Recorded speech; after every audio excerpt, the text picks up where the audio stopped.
Hi అండి, నమస్తే. నేను మీ Lakshmipriya. Welcome back to Smiley all in one Telugu. ఈరోజు అందరికీ ఇష్టమైనటువంటి చల్ల పునుగులు విత్ టొమాటో చట్నీ ఎలా చేయాలో చూపించబోతున్నానండి. జనరల్గా ఈ వర్షాకాలంలో కానీ చలికాలంలో కానీ రోడ్ సైడ్ దొరికే ఈ చల్ల పునుగులు టమాటో చట్నీ కాంబినేషన్లో తింటూ ఉంటే చాలా బాగుంటుంది కదా. బట్ ఇప్పుడున్న సిచ్యువేషన్లో బయటకు వెళ్ళి తినలేము, అలాగని తినకుండా ఉండలేము.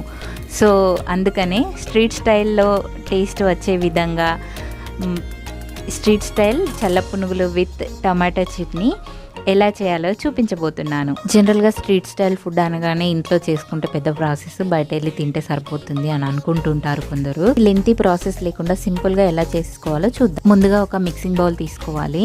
అందులోకి 1 కప్ మైదా వేసుకోవాలి. 1 కప్ మైదాకి 1 కప్ పెరుగు కానీ చిక్కటి మజ్జిగ కానీ తీసుకోండి. నేను ఇక్కడ మజ్జిగ తీసుకున్నాను.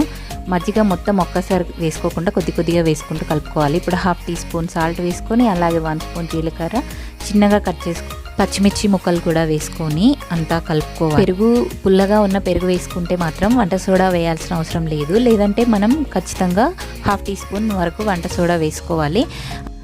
అలాగే మనం ఇట్లా మిగిలిన మజ్జిగ కూడా వేసుకుంటూ ఇట్లా చేయితో థిక్ బ్యాటర్లా కలుపుకోవాలి.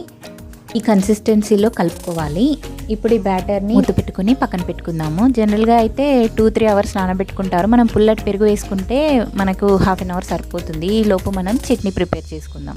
ప్యాన్ వేడెక్కిన తర్వాత 1 టీ స్పూన్ ఆయిల్ వేసుకొని అందులోకి ఒక 1/2 కప్ శనగపప్పు, 1/2 కప్ పల్లీలు, 1 స్పూన్ ధనియాలు వేసుకొని కొద్దిగా కలర్ చేంజ్ అయ్యేంత వరకు వేయించుకోవాలి. ఇప్పుడు ఇందులోకి 4-5 ఎండుమిరపకాయలు కూడా వేసుకొని మళ్ళీ ఇట్లా వేయించుకుంటూ కలుపుకోవాలి. ఇప్పుడు ఇందులోకి కట్ చేసి పెట్టుకున్న చిన్న అల్లం ముక్క వేసుకోండి. అలాగే వెల్లుల్లిపాయలు కూడా వేసుకొని కట్ చేసి పెట్టుకున్న టమాటాలు కూడా యాడ్ చేసుకోండి.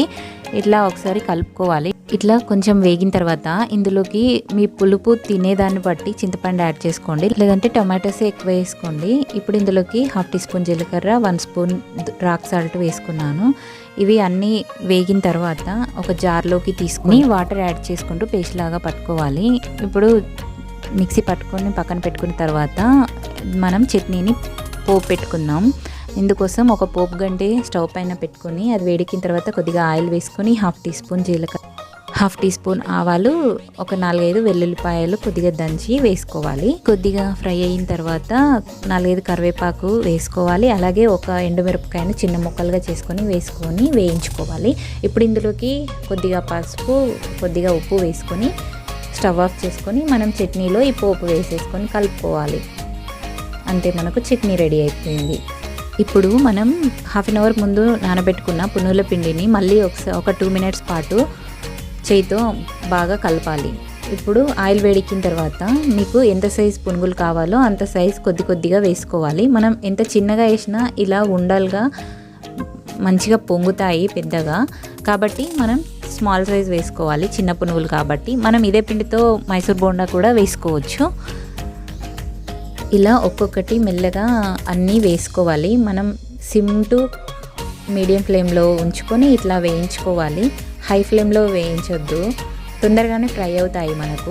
ఇవి మనకు తొందరగానే వేగిపోతాయి. ఒక 3-4 మినిట్స్ పాటు మనం ఇట్లా ఫ్రై చేసుకోవాలి.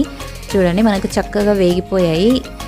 ఎంత చిన్న క్వాంటిటీ వేసినా మనకు బెలూన్ లాగా తొందరగా పొంగుతాయి, కాబట్టి మీకు కావాల్సిన సైజులో వేసుకోండి.